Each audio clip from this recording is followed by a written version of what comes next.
भारतीयता का अलग जगाया बनकर गुरु, भारतीयता का अलग जगाया बनकर गुरु, उनका नाम था पंडित जवाहरलाल नेहरू, पंडित जवाहरलाल नेहरू. मंचावर उपस्थित सर्व मान्यवर, रामशास्त्री प्रभुणेची लेखणी घेऊन बसलेले तज्ञ परीक्षक व माझ्या ज्ञान पिपासू विद्यार्थी मित्रांनो, मी आज आपल्यासमोर आधुनिक भारताच्या उभारणी पंडित जवाहरलाल नेहरू यांचे तटस्थ विश्लेषण मांडण्यासाठी मी आपल्यासमोर ठामपणे उभी आहे. 14 नोव्हेंबर 1889 रोजी अलाहाबाद उत्तर प्रदेश येथे पंडित जवाहरलाल नेहरू यांचे जन्म झाले.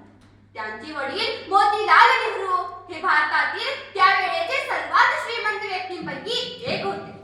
सर्व सुख संपन्नता असतानाही देखील पंडित नेहरू भारतीय स्वातंत्र्य चळवळीत सहभागी का झाले?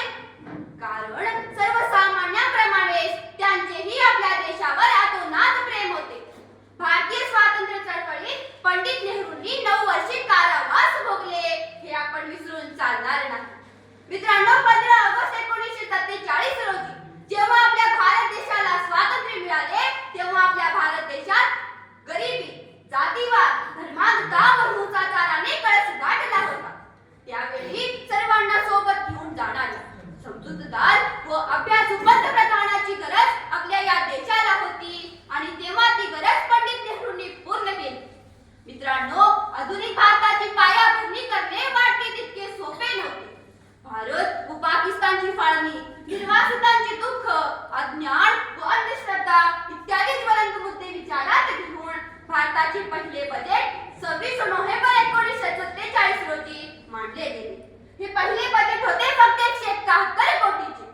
मत परवाह कर जो आज देते हैं ताना, मत परवाह कर जो आज देते हैं ताना, झुक जाएंगे ये सर जब आएगा तेरा जमाना, झुक जाएंगे ये सर जब आएगा तेरा जमाना, लहरें बन जाए तूफान, कश्ती का काम तो है बहना, लहरें बन जाए तूफान, कश्ती का तो काम है बहना, कुछ तो लोग कहेंगे लोगों का काम है कहना, लोगों का काम है कहना.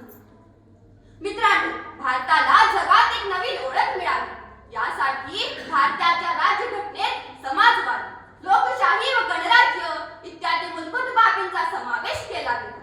पंडित नेहरूंनी देशाला प्रगतीपथावर घेऊन जाण्यासाठी IIT, एम्स, नीट, सेट, भेट, ONGC व DRDO यांसारख्या 75 सार्वजनिक संस्थेची निर्मिती केली. धरणे, उद्योग, व्यापार व संस्कार इत्यादी क्षेत्रात मोलाचे योगदान दिले. डॉक्टर विक्रम साराभाई यांच्या सहकार्याने इस्रोची व डॉक्टर होमी भाभा यांच्या नेतृत्वाखाली अणुऊर्जा आयोगाची स्थापना करून भारताला आत्मनिर्भर भारत बनवले. त्यामुळे आज आपला भारत देश विश्वगुरूचे स्वप्न पाहू शकतो. पंडित नेहरूंनी आजच्या सारखे भावनिक व धार्मिक राजकारण न करता विकासाचे राजकारण केले. त्यामुळे आज आपला भारत देश प्रगती करू शकला.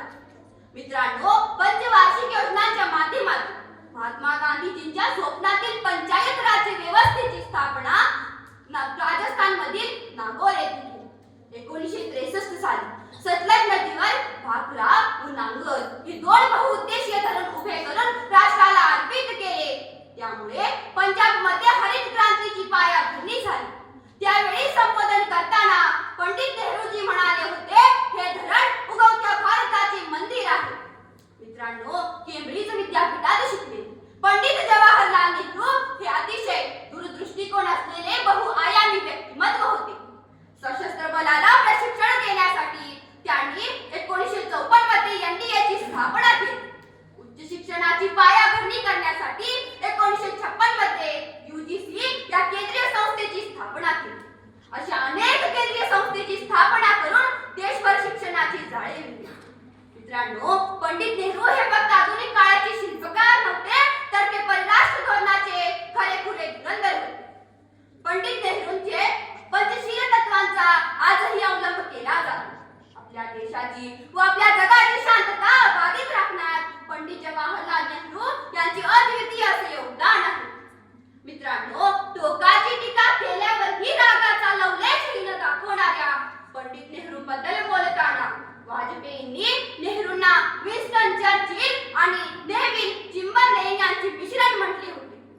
यावरून आपल्याला पंडित नेहरूंच्या व्यक्तिमत्वाची उंची लक्षात येते.